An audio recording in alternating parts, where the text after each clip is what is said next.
When I say, who's the master? You say, Sho'nuff.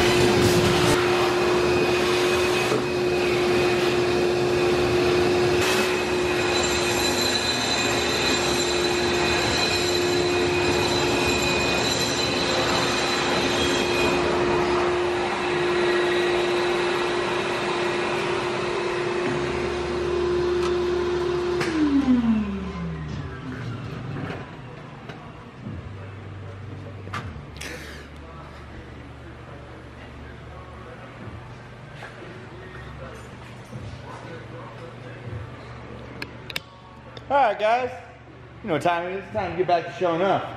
So today I got a few projects going on. We're working on the brake lines, and we're also getting ready to get the coils all mounted. We got hard lines over here. Getting ready to get all of this hard line going from these T's out to the calipers out here. Once we get that done, then the rear end's actually ready to go into the car again. One thing you did miss is I got the material for our anti-roll bar, and we got that all mocked up. It's kind of dark in there right now. We'll go back up in the air here in a minute and I'll shed some light on the situation. But yeah, we're just making progress, getting stuff sealed up, trying to get this show on the road, you know? Sho'nuff. Yeah. So, first project we're gonna do, we're gonna get these coil mounts going. So I got these 4 IGBT coils. They give out lots of good spark. So what we're gonna do is they're gonna sit in this valley here, and I've already marked it out front here.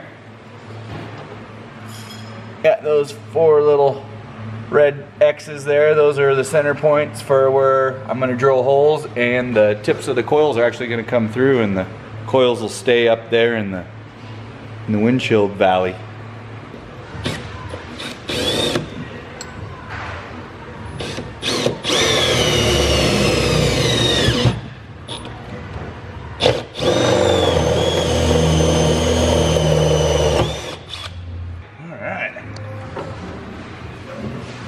There we got 4 holes knocked out. Clear debris. Look at those coils, a little test fit. Alright. So that's how far they stick through from my mounting position. So the boots are definitely a little bigger than these holes. So I'm gonna go ahead and grab my unibit and I'm gonna open these holes up to fit the boot, but I think that'll be cool. It'll be real clean, real sleek, you know. Won't have all the coils exposed. All right. Now just a little bit of cleaning this stuff up with a flap wheel, get it all cleaned up. Then we're gonna have Steven vacuum it all out again.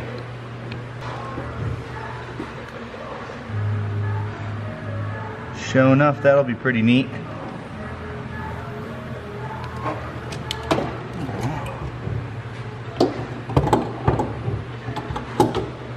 We'll get that cleaned up and move on to brakes. Alright guys, so moving on to brakes now, we're going to get these hard lines set to the calipers, to this T. And here I got a roll of some stainless 3/16 inch tubing. And probably like, well, how do you straighten that out?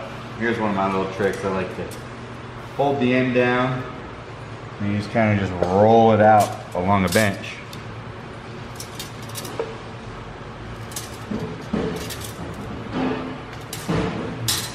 Keep undoing that spool so you have about what length you want, you know? And so it's still not 100% straight, but from there I just kind of hand finesse it a little more.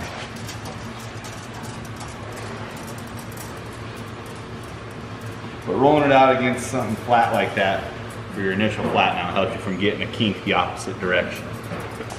Now that I got that relatively straight,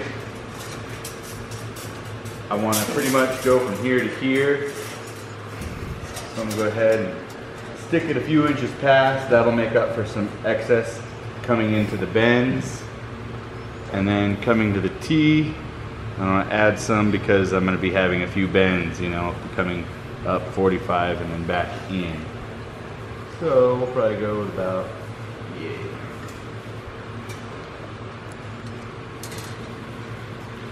Go ahead and mark it.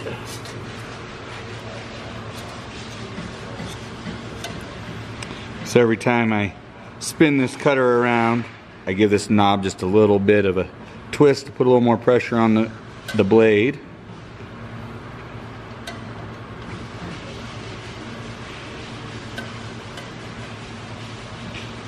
Okay. Gives it a nice clean square cut. There's a nice clean square cut. Then from here,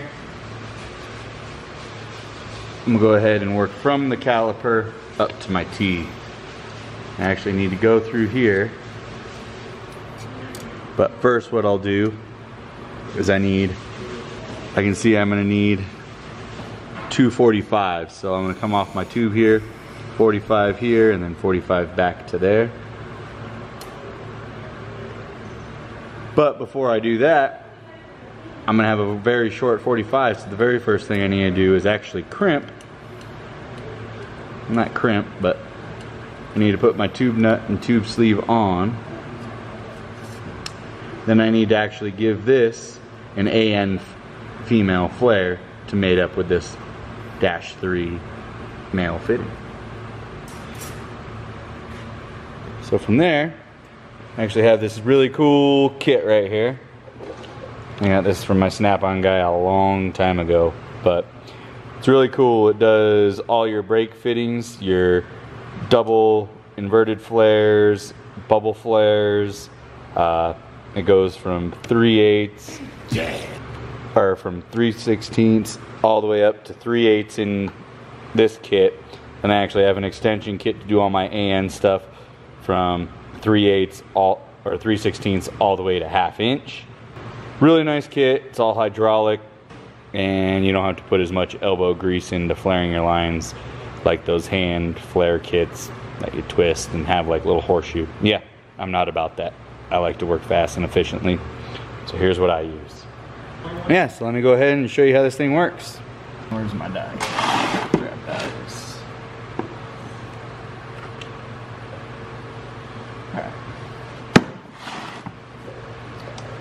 Alright, so very first thing you gotta do is pull out your matching dies for your tubing size. This is 3/16 line. I have 3/16 inch dies. They go in here.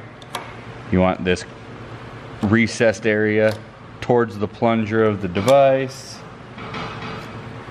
Then I feed my actual hard line through, and I want the tip of that flush with the dies themselves. Because the first thing we do is we give it a bubble flare. And the bubble flare is pretty much exactly what it says. It just is the tube bubbled out at that point. And then once we get the bubble flare done, we'll run a cone through there.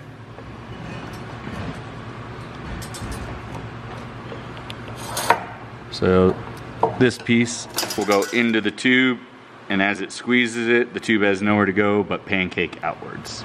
That's how you get the bubble flare.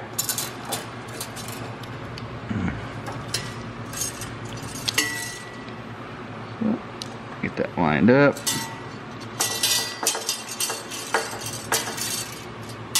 Put her down until she's tight. Lock my hydraulics. And we'll go ahead and hydraulically pump that, and right now it should be pancaking it into the bubble flare.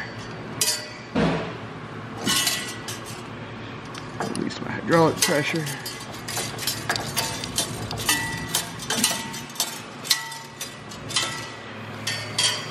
That out. And I typically would leave this locked in here, but for you guys I'm gonna pull it out so you can actually see what the bubble flare looks like.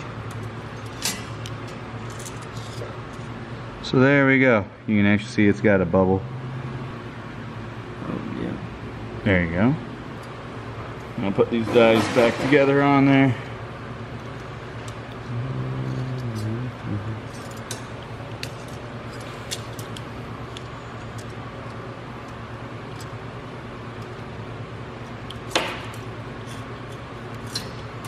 And I got that locked back down in there. I'll put the cone in there. This cone is cut at 37 degrees, which is what the degree angle needed for an AN flare is. So I go ahead and line that up back in the bubble flare. Then I hydraulically pump the cone in, and it inverts that one face of the bubble to the same angle as the AN fitting.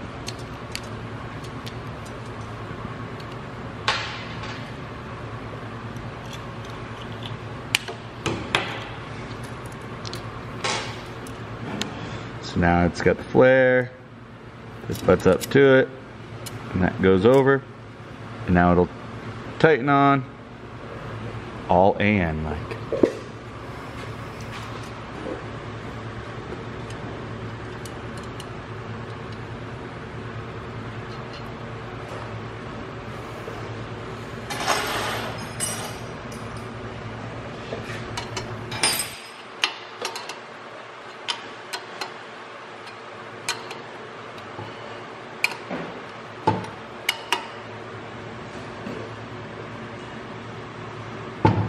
Ta-da! We have a hardline AN connection. Now I'll take that back off because I actually need to bend a 45 into it. And then one back the other way so it can feed through our bracketry here. Alright, so I want my bend right at that guy. So I actually have to get it right at the fitting. Get my die over it. 45. I'll stick it on there. Here's where I need my next 45.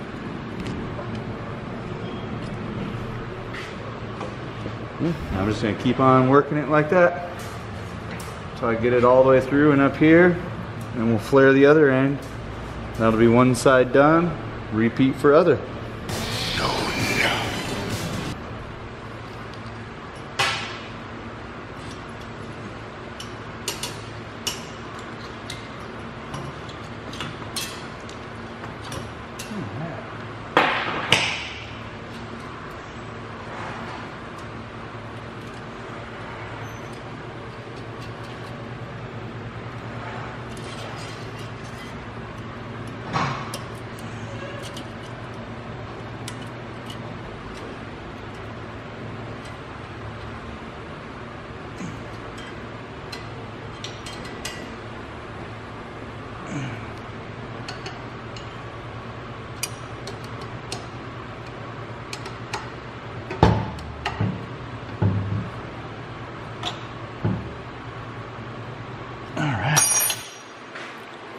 There's our first hard line for the rear axle.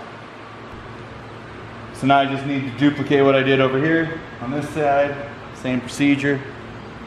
Let's get this done. Sho'nuff. Yeah. I just got done doing that last brake line. So let's check it out.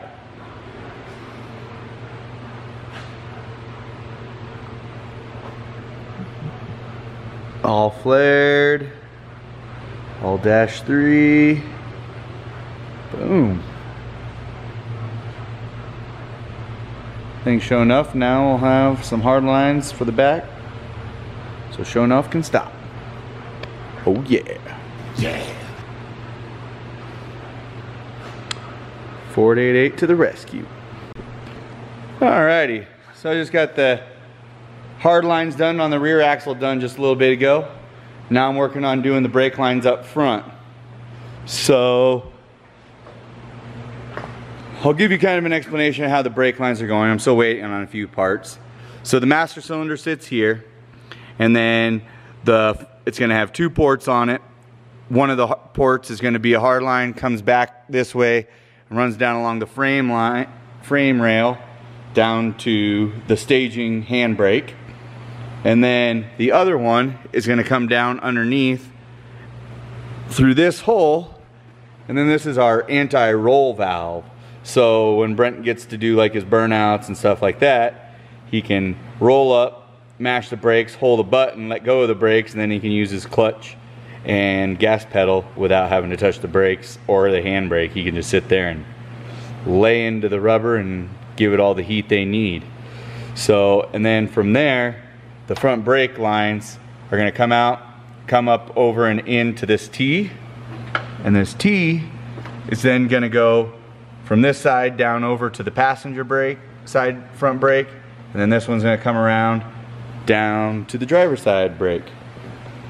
So the routing plan, I started riding the passenger side one now, is going to go down through these body alignment holes here. So it's going to come underneath the cowl up through the hole, and then the fenders actually mount here and out here, and then they're bubbled up pretty high before their little pinch fold here. So I actually have all of the room from this hole along this pinch fold to run my brake line. I'm going to be running it to the front side of the caliper, mainly just to make them both match, but the biggest reason is on the passenger side, that's where our turbo and exhaust manifold is going to sit. So I want to keep all the heat out of that line. So it's going to be ran up above the frame rail, underneath the fender, out in front of the strut tower, where it'll then bend down into a -3 Firewall 90. Okay, so you can take the nut off, and then you have a hole drilled. You stick the fitting through there and then run the nut back down, and that's what they call a firewall jam or a firewall pass through. And yeah, that'll come into the strut towers, and then it'll go to braided flex line down to the calipers. So that is the plan. So I'm gonna go ahead and continue flaring and putting these lines in here, and we're gonna sure enough make this thing stoppable. Yeah. Alrighty, we're back here again doing some more brake stuff. So last night got the passenger side brake line all in. It actually goes under the coils up to the T, down, back up out this hole right here, comes right down along the frame rail. This will actually all sit cupped inside the fender because the fender's all bubbled up right there. Mounting points are actually a lot farther out than there. Bent it down. It comes down to the fitting down here in the strut tower, which is then that 90° right in there. And then from there we'll go to our flex line down to the calipers. I'm working on hooking up the line from this T to our anti-roll solenoid, and I would get the driver's side line done, but I need to go pick up some more brake line. So I also need more to go down to the inside, so I need just a whole nother roll anyways. So yeah, we'll get this line knocked out and then keep on moving.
And there we go.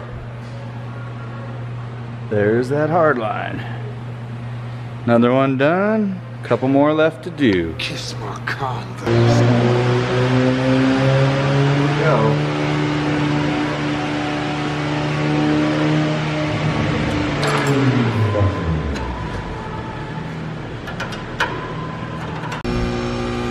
Alrighty.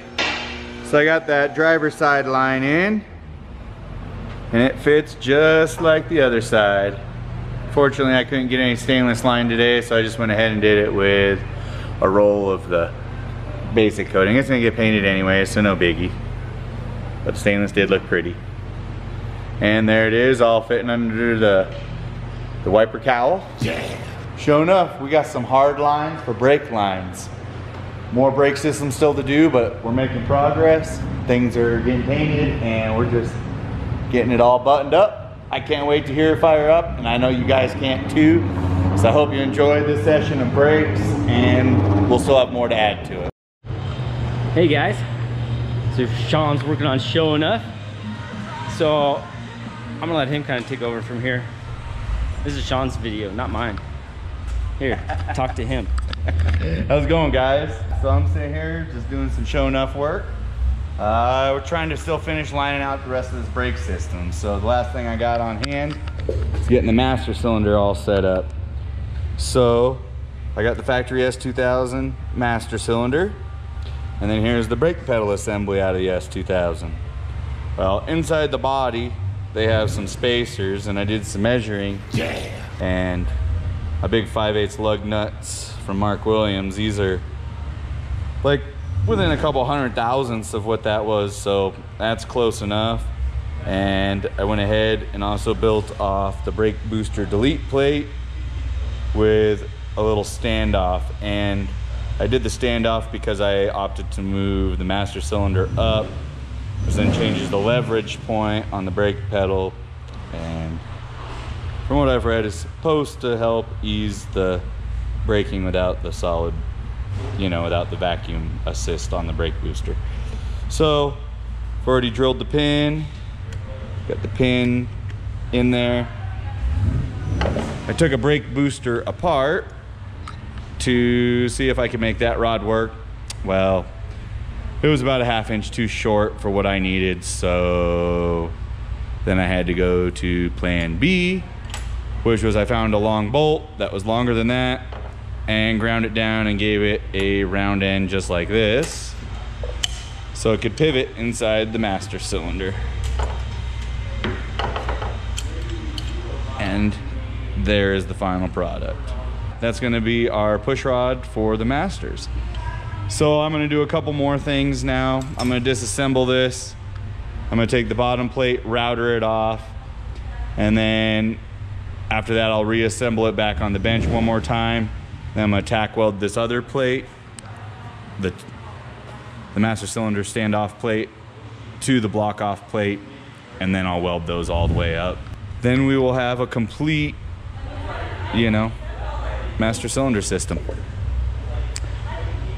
And then on another note, we got our standoffs and our cutoff switch in. So I'm also getting ready to lay out mounting the ECU and the cutoff switch, and then I still have a couple things to go pick up locally. It's like some little power in, power out taps, so I can, you know, give power tap accessories for 12 volt and ground inside the chassis for any accessories we may add or remove later, so they're not all part of the master harness. We also today